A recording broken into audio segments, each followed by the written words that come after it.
Now that you have a barista station in Jeff's office, can I get a Diet Coke tap? No. Oh, well, thanks for considering. Season 11. Really? Maybe season 11. Does anyone else like Diet Coke? Yes. Yeah. Have we ever shown the Jeff Orchid Memorial Coffee Bar? He's not dead. Memorial. He is alive. Yeah. Have we ever shown? We haven't showed it to the viewers. You just said I was gonna die. Roll the open. And show a picture of the coffee bar. In the arms of the angel, fly away from here. Every day. Here we go. Let's make it a good day. Every day. We do it our own way. Sing it out every day. Yeah, let's make it a good day. Every day. Oh, no matter what they say. Oh, yeah. Now, here's Jason.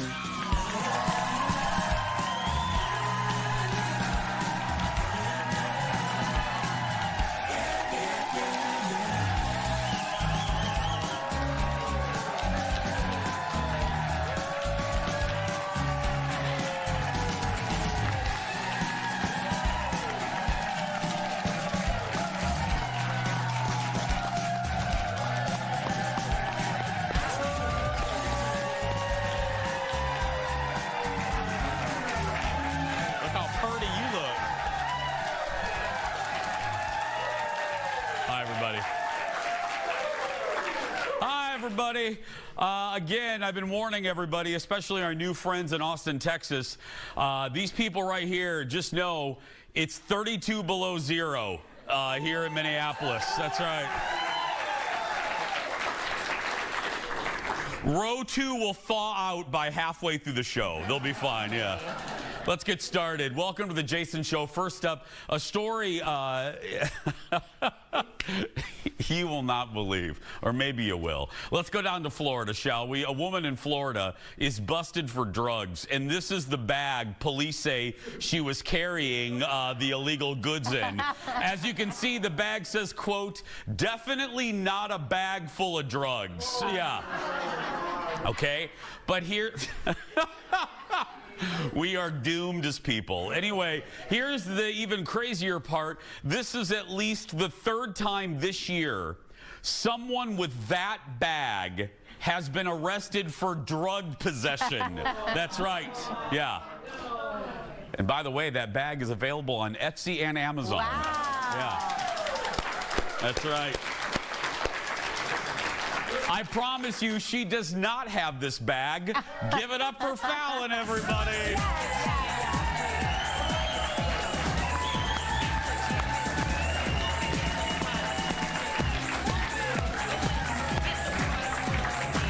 Hello, friend. Hello. Now, I will say sometimes we coordinate our outfits when we see each other at the Jason Show Before the Show meeting. By the way, you can watch that on our Facebook page.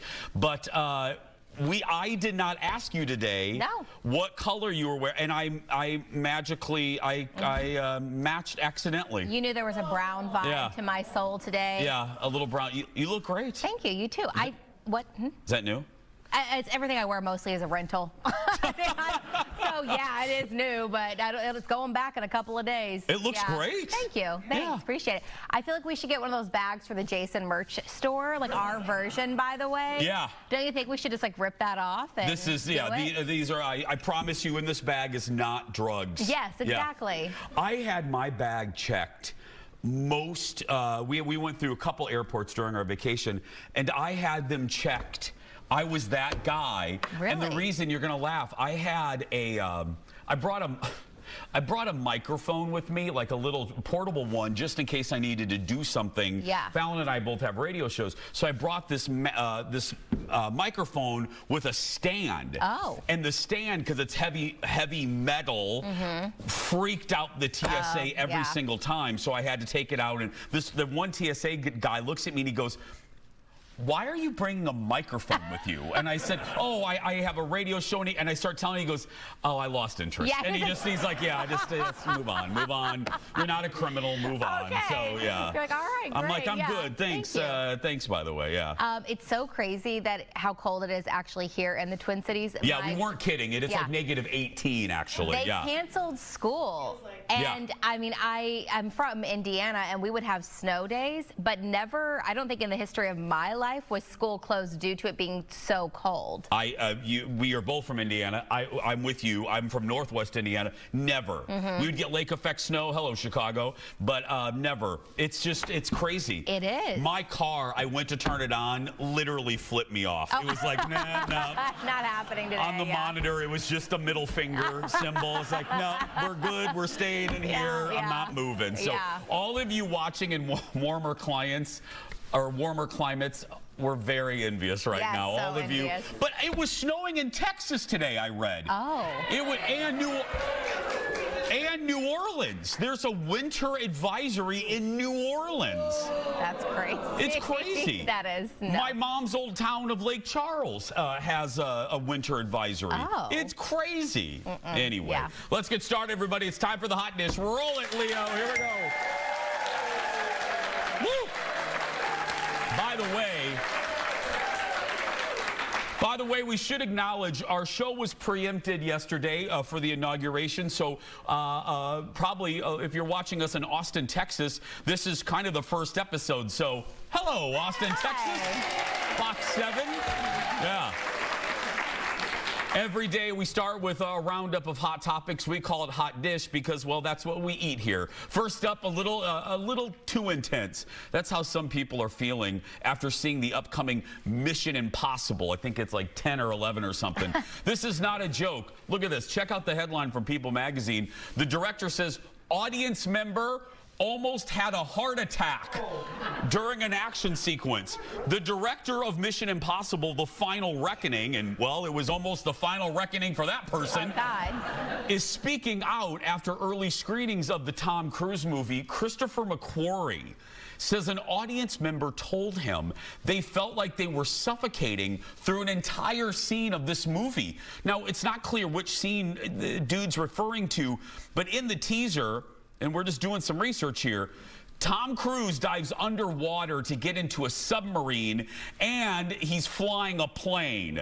So I don't know. It's probably the submarine. If the dude has claustrophobia, it opens May 23rd. Oh, my God. So is it the final reckoning then? Like, are we done with it after this? I hope so. I'm like, okay. I mean, Tom's going to be 80. You know what I mean? And he's going to be doing the mission. And I'm not an ageist. I don't like when people do that. But okay, Tommy, you can relax now, you know? I mean, he still can do it. It's so impressive. Yeah. He really is doing his own stunts. I do feel like that marketing is a little funny. It reminds me, I remember the first time seeing marketing like that for a movie was for Blair Witch Project. It was like, people are passing out in theaters and they're like leaving. And I was like, well, I have to see it. Like, I want to pass out in the theater. I used to review movies. One of my first jobs here was actually, it was one of my first jobs here in this building in the year 2000. I reviewed movies. So you'd go to these screenings, sometimes by yourself. The movie studio would want you to see it. I went to a screening of Hannibal. And it's the Silence of the Lambs sequel. And I'm not going to give anything away because, not spoiler, but we're a morning show and I don't want to make people sick. But there's a part of the movie where somebody's head is kind of carved up. And I'm sitting, I mean, well, I tried my best. I still have to, I gotta tell the damn story. Anyway, put your Fruit Loops down, people. Yeah. And it was just me, hand to Oprah. It was me and a maintenance guy who they invited to sit with me. And this guy, no, I'm not kidding. This guy had purchased like an industrial size of goobers. And he ate that entire box throughout the course of the movie. And the scene I'm referring to is at the end. I'm sitting here watching this movie, and that scene happens. And if you've seen it, you know what scene. And all of a sudden, I hear this from my left. All over the place. Yeah. So that's the only thing related that I had ever experienced in all the years. I'm like, oh, when I helped the poor guy, he felt so bad. Yeah. And every time I see that movie, I think of Gary Goober. I think of, you know, I think, yeah. Yeah. Speaking of movies. Hi, Austin. Yeah. We don't tell stories like that every day. No, well. Yeah. Sometimes. Depends. Sticking with movies, next up in the dish, Cameron Diaz is back in the new Netflix comedy, a thriller called Back in Action. And a new report says how much money it took to get Cameron to come out of retirement. How much money? A lot. Sources say she pulled in $45 million for a 2-movie deal for Netflix. Now, the reason, and I didn't realize this, Cameron hasn't acted in 10 years. Did you realize that? Had no idea. I mean, I knew she took a step back, definitely, and she had a kid. She's raising the kid. I didn't know that it had been 10 years, though. 10 years. She's with Jamie Foxx. They're 2 former spies who return to the life of espionage after their cover's blown. It's streaming now. We don't know what the second movie is going to be, if it's going to be, you know, in her contract, if it's going to be a sequel. I don't know. My radio friends watched it and thought it was trash. But, okay. I mean, you know, I didn't like it at all. Well, that one had a lot going on, too. They had to stop filming, remember, because Jamie Foxx had that medical emergency. He was out for a long time. Then I guess they came back, you know, to do that. I'm sorry, Fallon. I don't mean to interrupt you. But our audience coordinator, who's chase her right now. Oh, God.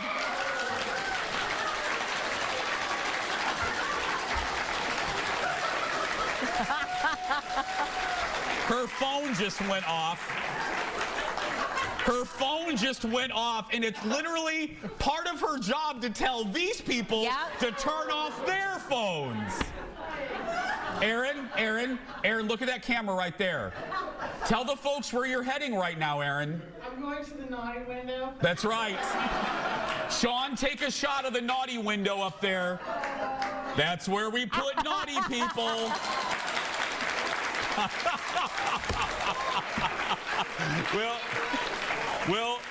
We'll be right back with Aaron in jail and more Hotdish right after this. Poor Aaron. She took the color square off, too. She broke the set. Welcome back.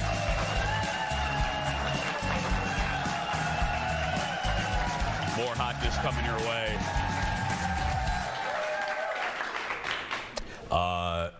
Aaron got a pardon, so we will not be putting her in jail. That's right, yeah. Aaron, you're back down here. You're good. That's right. Welcome back, everyone. Reese Witherspoon and Will Ferrell star in the new comedy, You're Cordially Invited, coming to Prime Video next week. It also stars Nick Jonas and comedian Leanne Morgan. Well, Morgan stopped by Jimmy Kimmel Monday night and shared a story about working with the young Jonas. Listen to this. Nick Jonas is in the movie? Little Nick Jonas. Yeah. Y'all should see him in his pants. Darling. And I had a scene with him. I had to flirt with little Nick Jonas, bless his heart. And but we bonded. I mean, he was precious. But I was the person on the movie. Nobody knew who I was. I mean, you know, nobody knew who I was. Right, sure. It was all these famous people, Reese Witherspoon, Will Ferrell, all them. And Nick Jonas didn't know who I was. He just had this scene with me. And so we were sitting there, and this mom at this restaurant with her daughter and her husband walked by, and the mom was a fan of mine and had seen my Netflix special. And they screamed and went, Leanne Morgan, can we get our picture? You're my favorite. And I was like, okay. And they never noticed Nick Jonas, Rory Scovel, Jack McBrayer. And then Nick Jonas looked at me and he goes, who are you? I'm Leanne Morgan. By the way, the movie hits Prime Video on January 30th. I love her. It reminds us of our kinfolk. I don't know who she is. Oh. I know. You would love her special, yeah. I have to check it out. Yeah, on Netflix. But she sounds like all of my kinfolk in Kentucky. Truly, yeah. More dish now. Housewives hit late night, fresh off her stint on the Traitors. Former New York housewife and one of my favorites, Dorinda, visited the Tonight Show. If you don't know, Dorinda is a legend from New York, Real Housewives of New York. And she shared a funny story about not knowing who fellow traitor Sam Asghari, who he was, and the fact that he used to be married to Britney Spears. Listen to this. So I get there, and of course I'm trying to get to know people and, you know, buddy up, and I meet this wonderful man, Sam. So I'm like, my name's Dorinda Medley. I'm from the Real Housewives of New York City. I make it nice, blah, blah, blah. You know, the whole thing, doing my big. And I said, tell me, you know, just tell me about yourself. And he said, well, I'm sort of a model actor. And then he said, I just got divorced. I said, well, that's a shame. You're such a young, nice guy. I'm sure you'll be fine. Do you get along with her? And I'm asking all these questions. Is she in the same business? Finally, this woman, this girl, Brittany from Big Brother, says to me, that's Britney Spears' ex-husband. I had no idea it was Britney. You kidding me? What are you doing? She said. You're asking all these questions. That's Britney Spears' ex-husband. You're like, what's your ex-wife do for a living? What's she do? I don't blame her, though. No. He's a non-entity on that show. I was telling Fallon, I don't know if you heard me come out of it. I'm not being mean, but I don't blame her.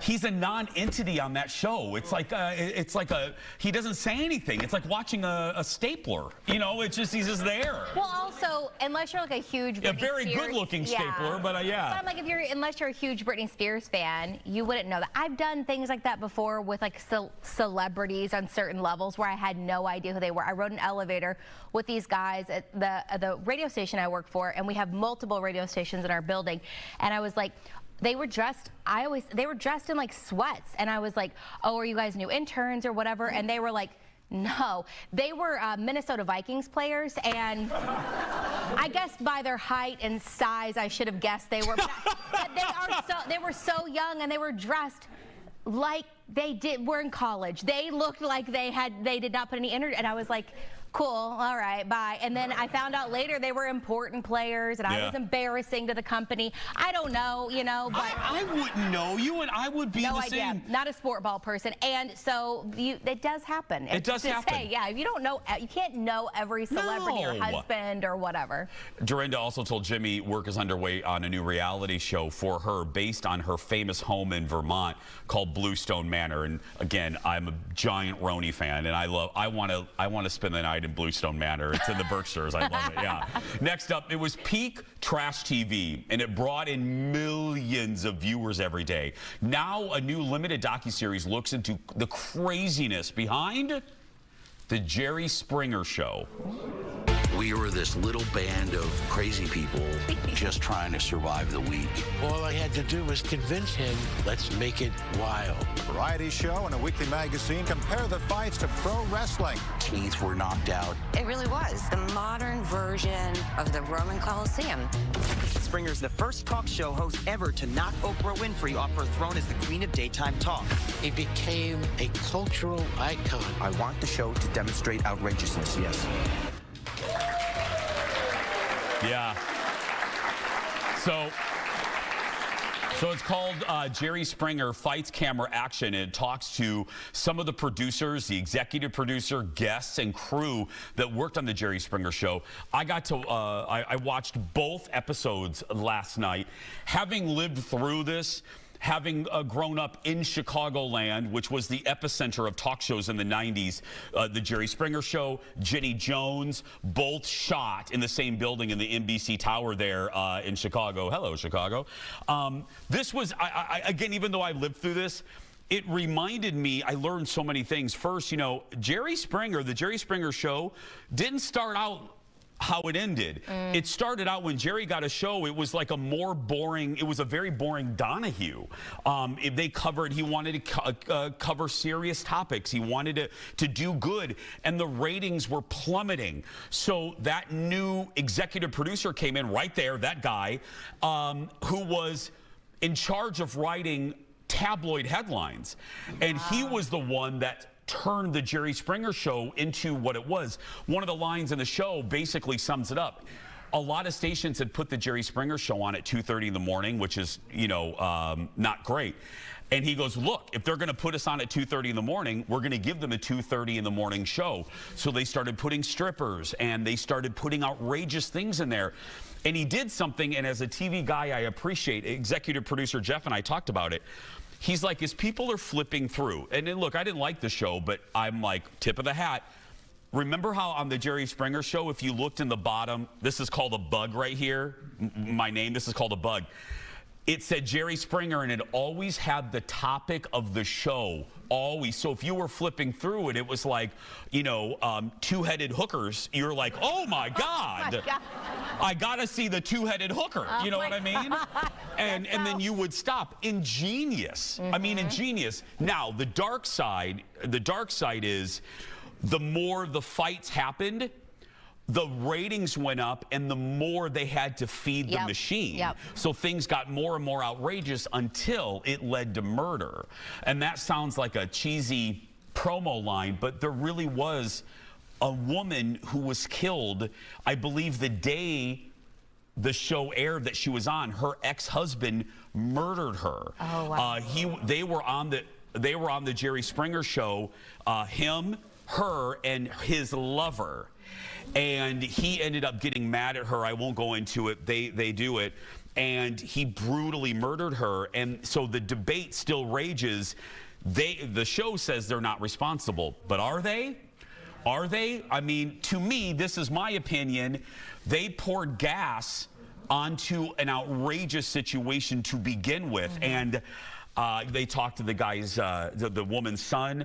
But you forget how talk shows were one way before Jerry Springer and then another way after Jerry Springer. So did like the, where they would say you are not the father, that came after Jerry Springer? Maury, that was Maury. And what happened was any show that tried to compete with Oprah, I mean, it's hard to imagine now where 1 million viewers is a lot. Oprah would pull in 6 to 13 million viewers. So any show wanting to compete with Oprah in that era tried to do anything. You couldn't out Oprah. So what Maury did, because Maury also started out very serious, he saw what Jerry was doing and did his own brand of DNA tests and all that stuff. So, and you could only have and they started to kind of eat each other.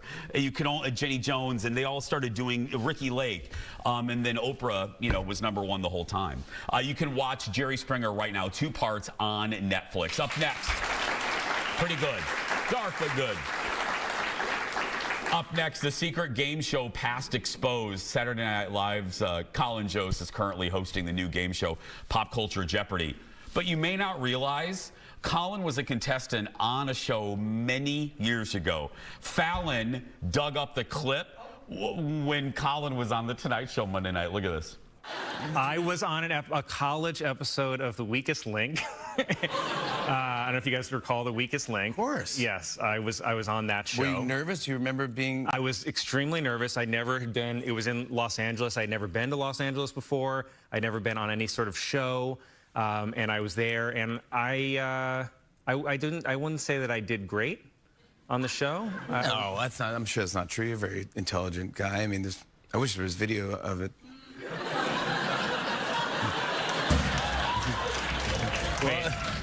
Let's just take a look at this. Here's Colin Jost as a contestant. Oh, you don't need to. Oh.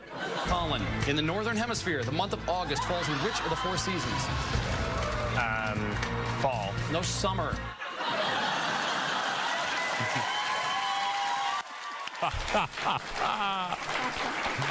Oh, well played, Jimmy.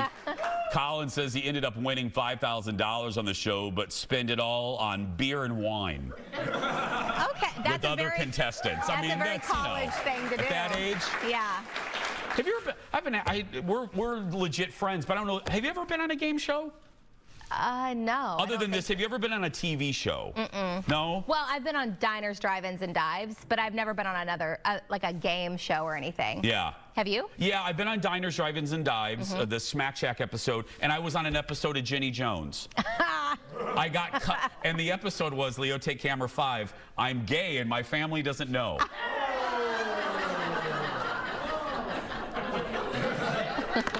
And yes, my family, they do have their heads. They have, yeah. They can see me. Yeah. We'll be right back. Back in a moment, everybody. True story. Yeah. Pac-Man, Rubik's Cube, Shot JR, E.T., Raiders of the Lost Ark. It is a podcast that celebrates all the entertainment from Gen X. You're going to meet the hosts when we come back. Marsha, Marsha, Marsha.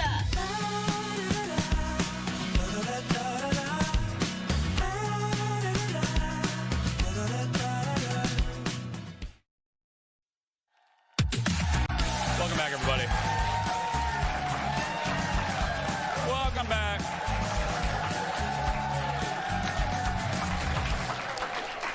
If you're a member of Generation X like me, odds are you remember running home from school to catch a rerun of the Brady Bunch on TBS because we didn't see it in its original run. Or maybe you remember seeing E.T. the Extraterrestrial on the big screen, and you probably saved your allowance to buy Tiger Beat or Bop, thank you, just to get the pictures of the New Kids on the Block or Ralph Macchio.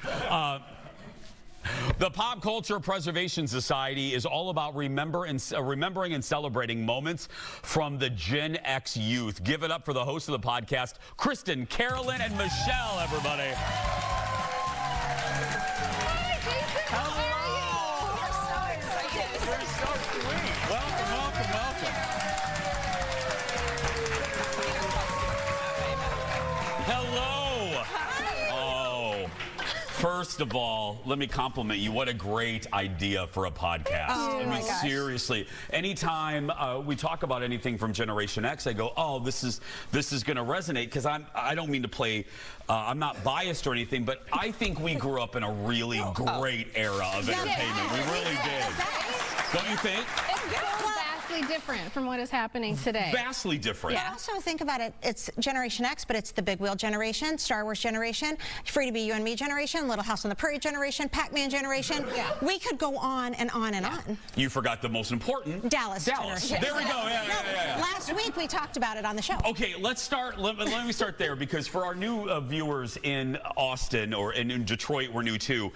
Nothing means more to me. Well, I love my family. Nothing?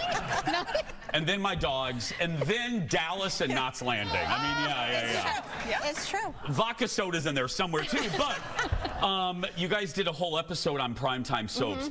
Any of you, all of you, pipe in, explain it to the young folks or people that missed it, how big primetime soaps were in the 80s. It was appointment TV, and we talk about in this in our episode.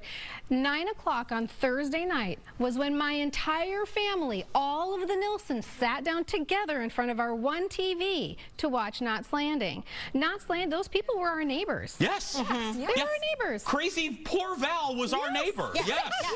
And the people laughing are my age. That's right. Yeah. They know who poor Val is. Yeah. And then Dallas. I remember my mom and my dad would go, here they are, and there's Dynasty to the right, which was ABC's answer to Dallas, and then Who Shot JR is to the left. I remember Dallas aired on Friday nights, and it beat the trend. Now Friday night is where they put shows that they don't have any faith in.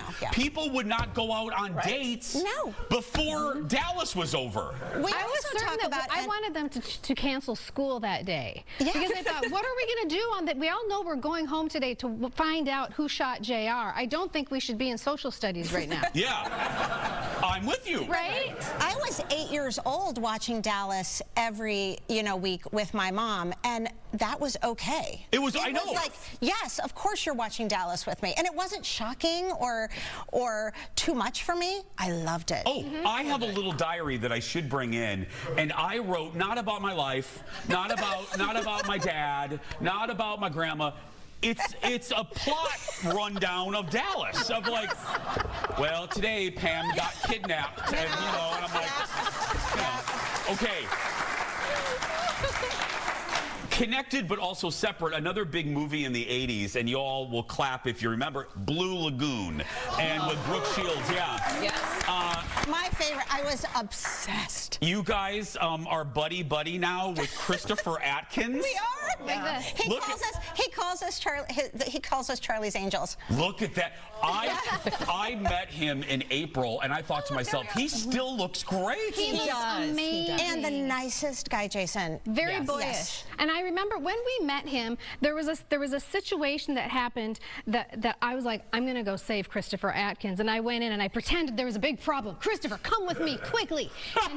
And he walks out with me. He puts his arm around me, and he's like, oh my God, thank you so much. And I was thinking as I'm walking, Christopher Atkins is like my prom date. Yeah. He's holding me like his prom date. And it was just this moment where I had to like ground myself and be like, take it all he in. was on the, we did an episode with him because we were able, about a year and a half, coming up on 2 years ago, we were able to MC a 70s Teen Idol event in Los Angeles. I sat right next to, wait for it, Christy McNichol. Christy McNichol.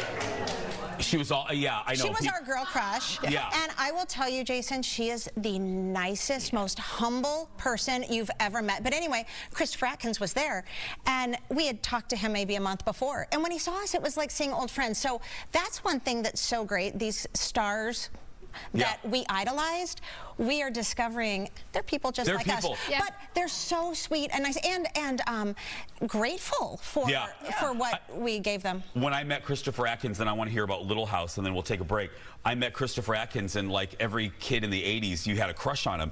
And I went up to him, and you know, I looked at him, and I think I scared him a little bit because I go, hi, you were kind of like a rubber stamp on my homosexuality. Yes, that's important. Yes. Do you have questions? I mean, question answer. I didn't need anybody else to tell me. I didn't need a therapist. I didn't need, it was like, oh, Blue Lagoon. Oh, Christopher Atkins in a Speedo on Dallas. Gay. You know what I mean? Okay, we got to talk about Little House on the Prairie. One of these ladies called a network to complain about something, which makes me love them because I did it too, and it's embarrassing. More with the Pop Culture Preservation Society when we come back. He did. He looked at me like, oh my God, but he was very nice about it.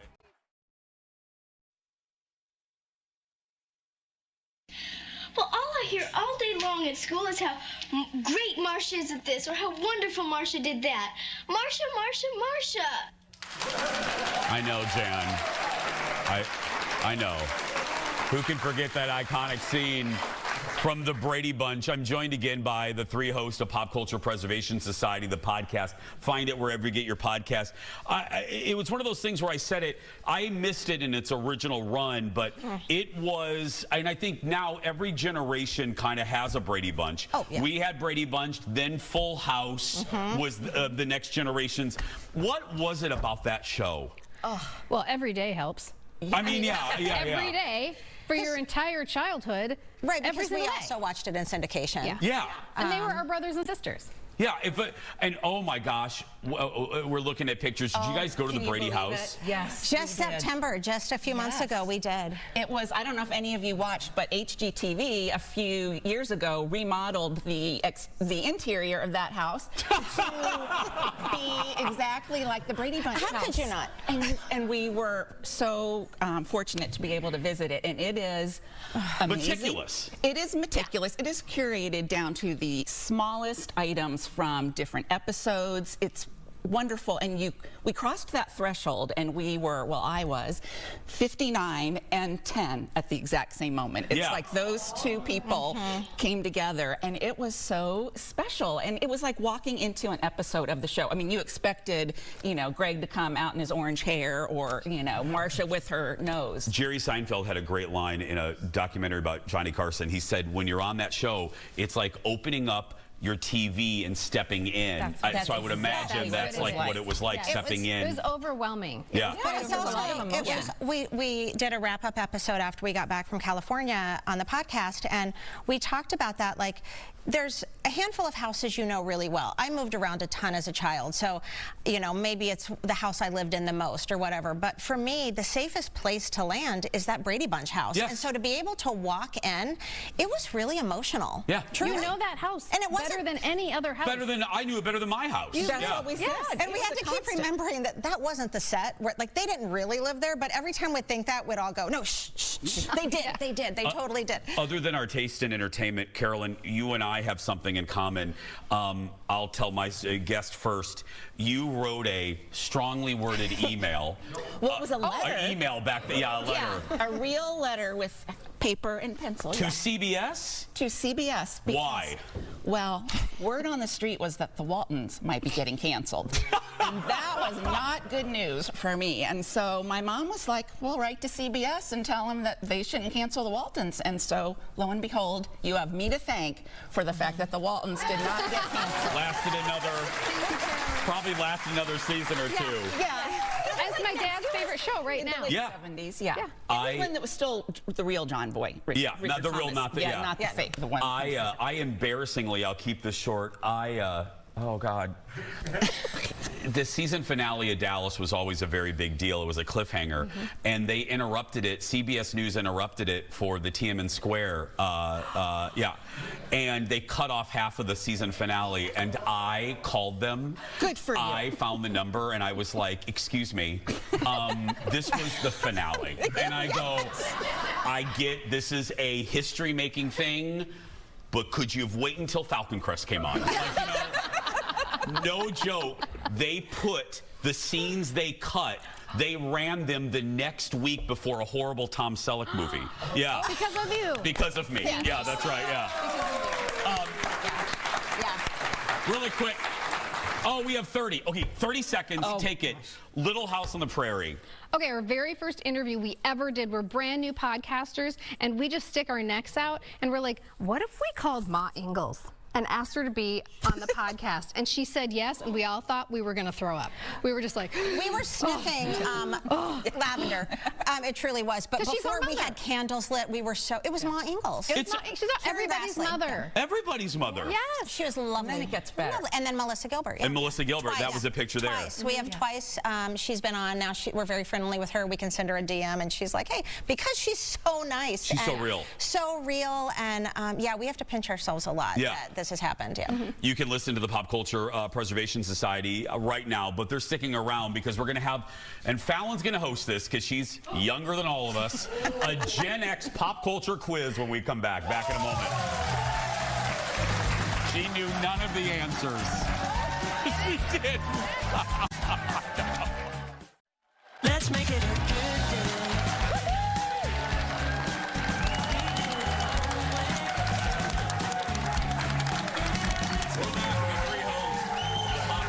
Preservation Society podcast. Fallon joins us now, and it's time to see who really does know the most about Gen X pop culture. Leo, it's game time. Let's do this, everybody. So here's how it's going to work. Fallon is going to read a series of pop culture trivia questions for Gen X, and I'll be competing. It'll be 1 against 3. So, Fallon, Wink Martindale, take it away. Okay, these are multiple choice, but you can chime in anytime. You'll chime in with your clapper, so beloved by our viewers. Question number 1. What was the name of the fictional bakery on the TV show Facts of Life? He doesn't even need multiple choice, apparently. Okay.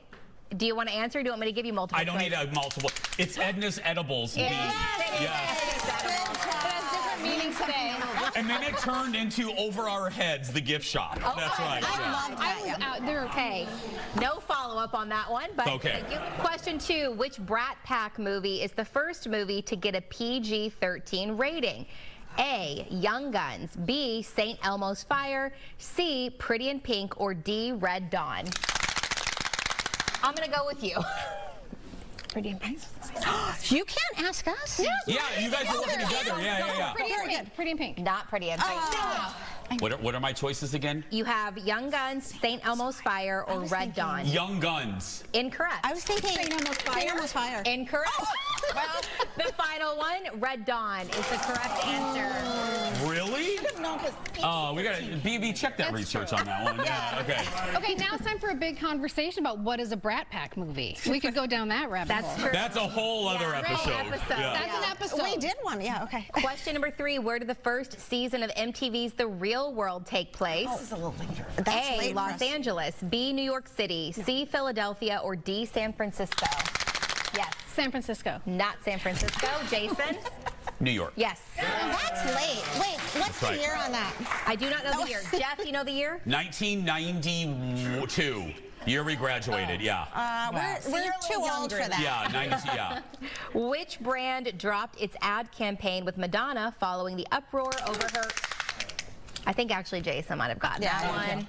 Fallon, that would be Pepsi? That's the choice for a new generation? That is correct. Right. That is correct. It was after the uproar over her Like a Prayer video. Ooh, remember that? Yes. Oh, yes. Everybody was mad at Madonna except us. Everybody. The church, the Pope. I mean, yeah. All right, what's the name of the rapping cat from Paula Abdul's Opposites Attract? No. Well, just do it. No, when she says it. I'll do it when she says it. You want to wait? Yeah, I want to wait. I know. Okay. I know it. A, MC Scat Cat. B, Sylvester. Yes. MC Scat Cat. That's correct. Yes. Which music star won the Best New Artist Grammy in 1985? Oh, darn it. Madonna, Cyndi Lauper, Sheila E., or the Judds? We just did an episode. Yes. Sheila E. Not Sheila E. What are my choices again? Madonna, Cyndi Lauper, or the Judds? Cyndi Lauper. That's correct. That's right. Madonna's never, she wasn't even nominated. That was a big controversy. Yes. Okay. She didn't even get to go to because, okay, we know why. We know why. What's the name of the clear malt liquor created by Coors Light in '93? Yes. Zima? Is Zima. Didn't it have a comeback recently? Zima was so disgusting. It is bad. It was so gross. But back in the day, it was that or Boone's Farm. I mean, you had your choice. On Beverly Hills 90210, where are Brandon and Brenda Walsh from? Jason. That would be our home state of Minnesota. That is correct. That's right. All right, one final question. Which supermodel was the original host of MTV's House of Style?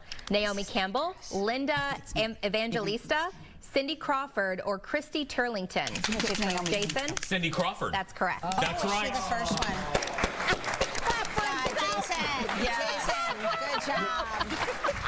Again, I have no marketable skills, but I can answer questions like that. Yay, me! I mean, that's it. That's all I have. The show is not on anymore. Right, exactly. I know. Give it up to Kristen, Carolyn, and Michelle. Download the Risk Over podcast right there, poppreservationist.com. We'll be right back. Back in a moment, everybody. That was fun. Those were good questions.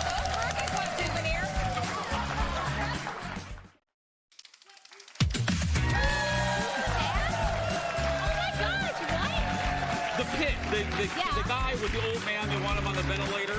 Yeah? That guy is on Facts of Life. Oh, okay, why did I ask? Don't mind us, we're just talking about the pit on Max, Well, because Jason and Aaron were talking, I was like, who? What? What show? Because Where? another 80s person, Mackenzie Aston, was on Facts of Life in the later years, and Mackenzie, when he was a wee little thing, he is the son of Patty Duke, and he's the brother of Sean Astin, who was in the Goonies and Lord of the Rings. Sam, yeah. You should have ignored me. Yeah, I have no idea. I have no idea. We'll be right back. Back in a moment, everybody. Sorry. The whole time. We'll be right back. Back in a moment. Back in a moment.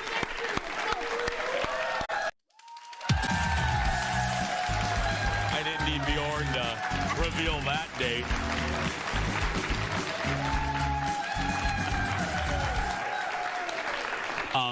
So you have we have something else in common. You also wrote a letter to a TV network. Yeah, I did. Well, I don't think my mom ever mailed it, let's be honest. I think she was like, I would come home from school and the show I would watch after school was the Mighty Morphin Power Rangers.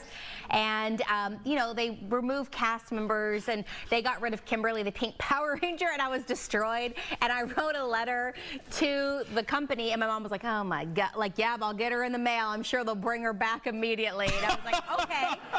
Spoiler, she did come back for the movie, but not for the show. And scene. That we were both very dramatic children. Yeah. Who writes letters to TV shows like that? Oh, I found out, my mom who's watching, she knows I used to rack up. Remember when you had to pay for long distance? I found out the telephone number to the production office of Dallas. Oh my God. And I would call and I would go like this. I would go, hi, my name is Rob and I'm writing an article about Dallas. Can you send me all the cast photos? Oh, and they would, and I would get mail sent to me and it would just say Indiana newspaper. You didn't even come up with a name for the newspaper? I did, but I can't remember it, but yeah. Oh my God. Tomorrow on the show, the first fast food field trip of the new year. Fallon, executive producer Jeff and I try the new items at Taco Bell. That's right. That's tomorrow, but right now that's going to do it for us. If you're watching and you're a kid that's being bullied, you go out there and be yourself because nobody can tell you you're doing it wrong. Thanks for watching, everybody. Austin, welcome to our family here on Fox 7. Bye-bye, everybody.